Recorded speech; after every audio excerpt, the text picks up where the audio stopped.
कराची में अगर एक दिन 40 मिलीमीटर से ज़्यादा की बारिश होती है तो अरबों रुपए का यहाँ पर माशी नुकसान होता है, चूँकि इससे ज़्यादा बारिश को बर्दाश्त करना और मैनेज करना कराची के सिविल सिस्टम के बस में ही नहीं। और अब हम ये देख रहे हैं कि डीप डिप्रेशन नामी एक सिस्टम जो कि बहुत तेज़ी से पाकिस्तान की जानिब आ रहा है, अब ये पाकिस्तान आते आते कितना कमज़ोर या मजबूत हो सकता है जो इस वक्त मध्य प्रदेश में, ये एक बहुत बड़ा सवाल है जो सबके जहनों में मौजूद है। तो जवाब साहब, ये अपने पिछले 6 साल में देखा है कि जब भी कोई शदीद बारिश हुई है एक दो बार कराची में, तो कराची तो पूरा का पूरा डूब जाता है, चूँकि इंफ्रास्ट्रक्चर बहुत नाजुक है और इकनॉमिक हब भी है ये, लेकिन इसके बावजूद यहाँ सूरत हाल हम देखते हैं। तो ये ख़तरा इस वक्त, इसका मतलब पिछले 2-3 सालों वाला या पिछले 6 साल में जो शदीद बारिश हुई है उस नौइयत का इस बार नहीं है। कराची को रिलेटिवली सेफ़ रहेगा, चूँकि पूरा जुलाई भी सेफ़ गुजर गया और अब अगस्त में भी कहीं कोई ऐसा ख़तरा दिखाई नहीं दे रहा है। नहीं, बिल्कुल ऐसा ही है जिस तरह आपने बताया। ये जो सिस्टम जो बेसिकली आ रहा है, अगर स्पेसिफिकली हम इसके कराची के हवाले से इसके असरात की अगर बात करें तो इंटेंसिटी जो है वो ज़्यादातर इलाकों में लाइट टू मॉडरेट बारिश की नज़र आ रही है। ये वाइड स्प्रेड स्पेल होगा और ज़्यादातर जो इसके इम्कानात हैं वो हफ्ता और इतवार वाले दिन।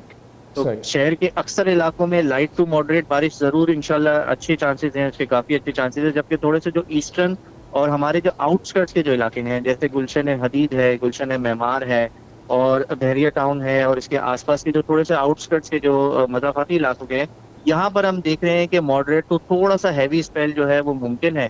लेकिन ये अगर मिलीमीटर्स के हवाले से अगर बात की जाए तो शहर में हम देख रहे हैं कि अक्सर इलाकों में जो है वो 10-15 मिलीमीटर से तकरीबन 20 से 25 मिलीमीटर तक जो है वो उम्मीद है कि अच्छी बारिश हो जाएगी। और मज़ाफ़ाती इलाकों में थोड़ी सी इससे ज़्यादा, यानी कि 35-40 मिलीमीटर के आसपास स्पेल हम देख रहे हैं कि आ सकता है।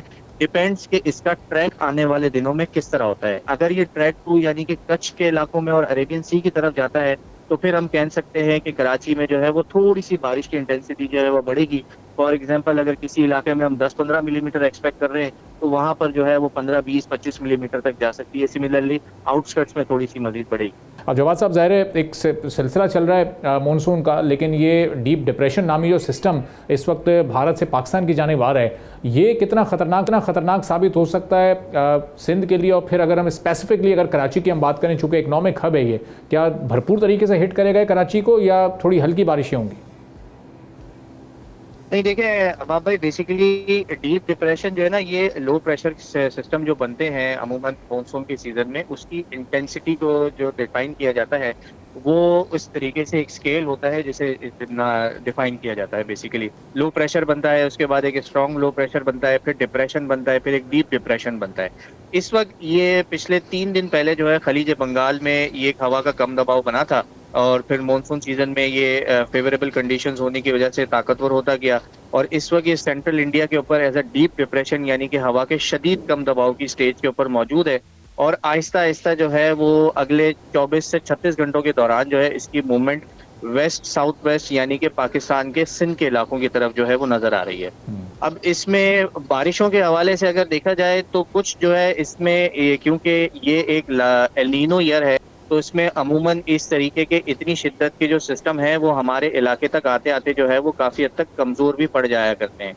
अब तक जो प्रोजेक्शंस नज़र आ रही हैं वो यही नज़र आ रही हैं कि ये इंडियन राजस्थान या गुजरात रीजन तक आते आते जो है इसकी इंटेंसिटी में काफ़ी हद तक कमी हो चुकी होगी। ये as a strong low pressure जो है वो इन इलाकों के ऊपर तक आएगा। थर पारकर के इलाके, जुनूब मशरक़ी सिंध के जो इलाके हैं, थर पारकर, नगर पारकर और सिंध, राजस्थान और गुजरात बॉर्डर के आसपास के जो इलाके हैं, यहाँ पर हम देख रहे हैं कि कल दोपहर या शाम से जो है वो गरज चमक के बादल बनना शुरू होंगे और इन इलाकों में जो है वो अच्छी बारिशों का सिलसिला जो है वो शुरू हो सकता है।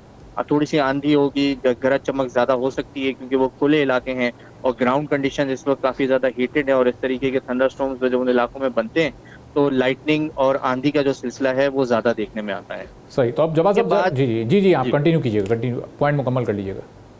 जी, फिर फर्दर जैसे जैसे ये सिस्टम मजीद वेस्ट की जानिब यानी कि सिंध के इलाकों के मजीद करीब तर आएगा तो इसकी शिद्दत में जो है ना वो बातदरीज कमी आती चली जाएगी। 2 पॉसिबल ट्रैक्स नज़र आ रहे हैं। एक तो ये नज़र आता है कि ये थोड़ा सा अपर सिंध की तरफ रिकर्व कर सकता है जिससे फिर सिंध के जो सेंट्रल सिंध के इलाके हैं और कोस्टल सिंध के जो इलाके हैं वहाँ पे बारिशों की जो इंटेंसिटी है वो खासी लिमिटेड हो जाएगी।